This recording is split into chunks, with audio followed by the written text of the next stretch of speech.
Matown iko process na pako zingine sound ziko process zinakuja, so rero bon sinzi ukunge sinoshima kubivuga ngaha vyiza nuko iki kibazo mwambajije mwobanza kwanza kukibaza hariya mu bajya batanguye kupublia ivyo bintu ukababaza aho iyo project igeze, ama bagize ico bazobabwira natwe tuzogira ico tuvuze kuvyerekeye iyo projet.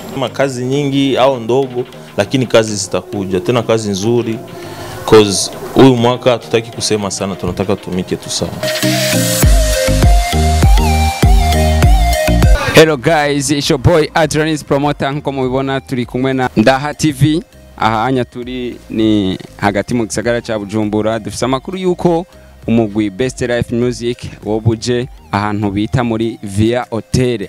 Kuri kamera hari Dosia. So dushika indani turabe yuko amakuru twaronse ariyo. Cameraman.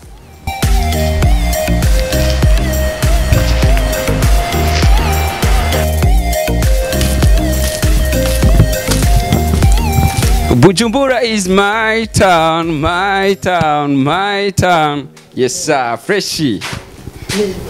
Hey, GP. Freshie ka boss. Yeah, bakunzi ba Ndaha TV nko mubibona twamaze kubavumbura aba Best Life Music barakoranye, sinza abantu bari kumwe ico bo baje gukoranira, nibaza ko byose tugiye kubibonera ngaha hafi. So bro, twigera tunanirwa. So yeah, murashobora kwidondora abakunzi ba Ndaha TV. Nivuga izina? Yego. Je nitwa Jiki Boko. Nkaba murikiye mu mugwi Best Life Music muko benshi babizi. Young GP. Yeah, GPM aka Superman from Best Life Music. Yeah, so turabazi yuko Best Life Music muri abantu batatu. Why tubona abantu babiri ngahanyu umunsi? Byatugoye umwe yafatiriwe. Yafatiriwe gatoya. So twaronse amakuru yuko Best Life Music yobije ahantu bita muri Via Hotel. Mbega ni giki cyo bacatumye mukoranira ngaha anya? Mbega hari ikintu gishasha mwamugomba muduhe canke hari ikindi kintu cyabakoranije? Turabona abantu benshi tuzi mu matimu menshi za MT number 1 n'izindi nyinshi, mbega kubera iki tubabona ngaha bo? No, ico kibazo bazabo mugabo twitwaje ngaha kubera twaronse ubutumwa twatumiriwe ngaha ko twoza ngaha tugasangira n'urwaruka bene wacu, tukavuga ati reka twitaba kamo tuze tuvugane turabe kumwe twofashanya ibintu bimwe mu gutererana ama ide. Yeah, tutaririrwa turaja kure.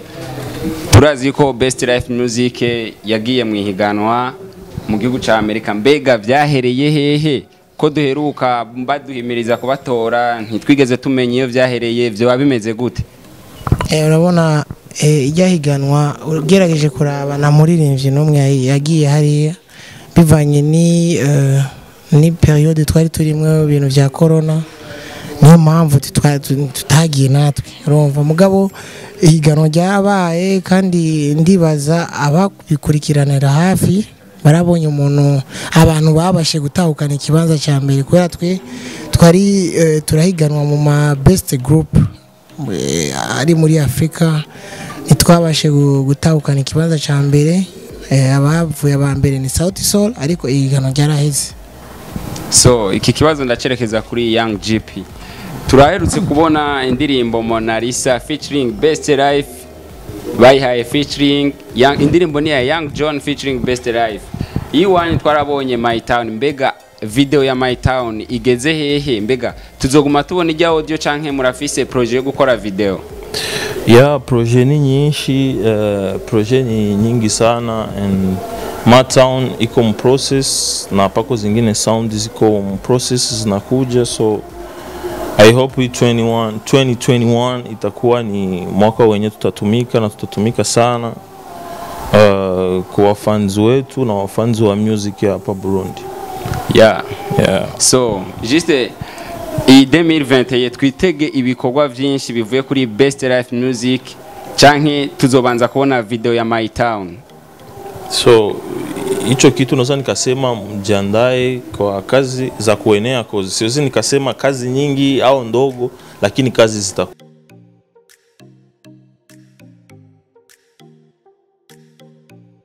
Twarabonye yuko Best Life itarava muri Empire, hariho indirimbo zitanu bari bashize habone ko bazosohora. Baravuga yuko hariho indirimbo ya Satb featuring Best Life. Mbega iyo projet yo bigeze hehe? Yoba yarahagaze canke bimeze guti izosohoka igihe kihe?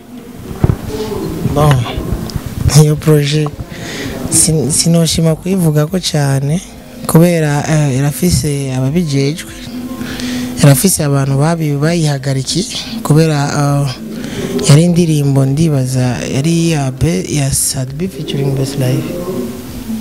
Rero bon sinzi ukunge sinoshima kubivuga ngaha byiza nuko iki kibazo mwambajije mubanza kwanza kukibaza hariya mu bajya batanguye kupublia ibyo bintu ukababaza aho iyo projet igeze, ama bagize icyo bazobabwira natwe tuzogira icyo tuvuze kuvyerekeye iyo projet. Yeah, so turashobora kuja mu ruhande rw'abafana.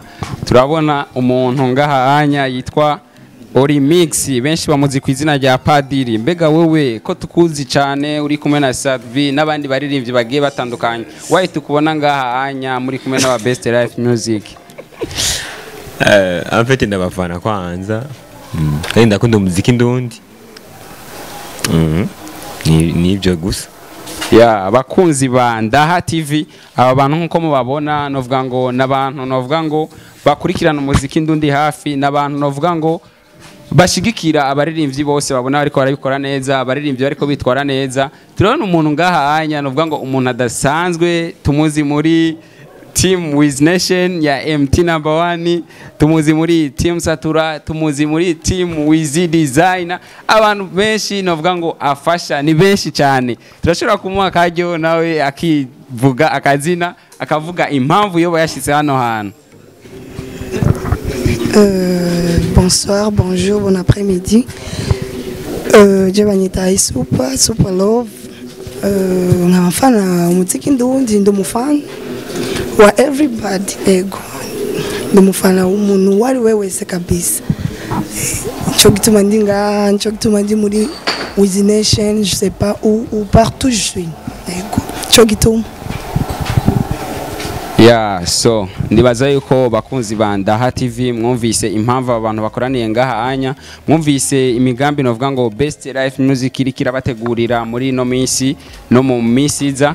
Rero twagomba dusabe abaririmbyi ba Best Life Music bagire ikintu bashikirije novuga ngo abakunzi ba Ndaha TV. No himiriza ku bakunzi ba Best Life Music ko bogira sabone kuri Ndaha TV, hama kandi ngasubira nkahimiriza n'abakunzi b'umuziki muri rusangi yuko bogerageza gushigikira umuziki ndundi batarinze kuraba ibintu by'amatimu cyangwa iki, kubera together we can, kandi ndize iyo dukoranye nk'abajene dushobora kuronka ikintu ciza kandi tugakora ikintu ciza. Iyo umuntu akoze ikintu ciza bazoze baragerageza kumusapotinga uko bimeze kose, ntibarinde kuraba ngo uyu ni naka canke uyu ni naka, kubera turaba ukungene two kubaka industry yacu tugatera imbere nk'abandi. So mfanye subscribe ku Ndaha TV and to support sisi wote to fans, parce que like this jana nasema parce que vitu ya matimu gauche droite to support sisi wote, cause tukisupport sisi wote muziki utafika mbali na utafika tena mbali zaidi. So turabashimiye cyane kandi turabakunda cyane. Bless up bakunzi ba Ndaha TV, turashimiye umugwi Best Life washimwa ko kuduha interview naho tutari twabateguje, twabakubise umuvumburo twigira tunanirwa. God bless you.